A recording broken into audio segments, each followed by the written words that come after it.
సత్సంగం అనేస్తారు. అది సత్సంగం కాదు. అది సత్సంగం అంటే ఏంటంటే, సత్ అంటే ఎప్పుడు నిత్యమైన దానితో ఉండిపోవడం. సత్సంగత్వే నిస్సంగత్వం. ఆ సత్యం ఆత్మతో ఉన్నావు, ఇక దేంతో లేవు. సత్సంగత్వే నిస్సంగత్వం, నిస్సంగత్వే నిర్మోహత్వం. ఇక మోహం ఎక్కడుంది? నిర్మోహత్వే నిశ్చలతత్వం, నిశ్చలతత్వే జీవనముక్తి. అర్థం మార్చేశారు. ఏం చేయాలా? సత్సంగం అంటే అక్కడికి వెళ్ళి సత్సంగం చేస్తున్నారు, ఇక్కడికి వెళ్ళి సత్సంగం కాదు. అది ఆత్మతో ఐక్యం కావటం. ఎప్పుడైతే మనం ఆత్మతో ఐక్యం అయ్యారో అది సత్సంగం. అప్పుడు రెండోది ఉందేంటి? ఉన్నది ఒక్క ఈశ్వరుడే.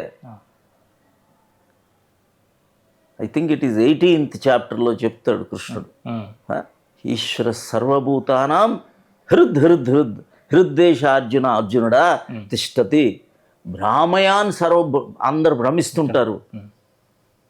అక్కడికి ఇక్కడికి అక్కడ కొండల్లో నదుల్లో వెతుకుతుంటారు.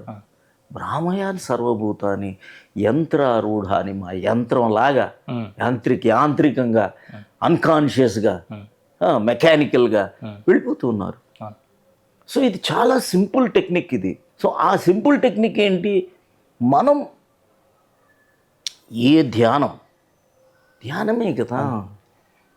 శ్రేయో హి జ్ఞానం అభ్యాసాత్ జ్ఞానాత్ ధ్యానం విశిషతే.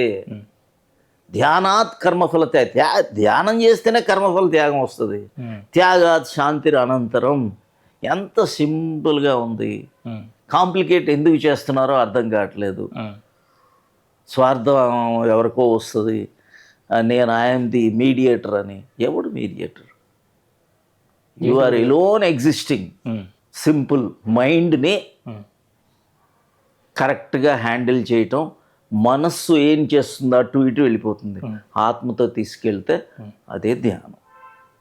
దానికి రకరకాల విధాలు ఉంటాయి. ఏంటి?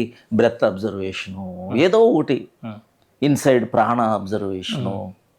సో ఏంటి ఆ అవేర్నెస్? ఏది ఆ అవేర్నెస్తో ఆ ప్రాణాన్ని తీసుకెళ్ళి అక్కడ లాక్ చేయటమే. Very very simple, very very simple. ధ్యాన అనేది నేర్చుకునే technique. It will take only 5 minutes. That's all. తరువాత మనం ప్రాక్టీస్ చేసుకోవాలి.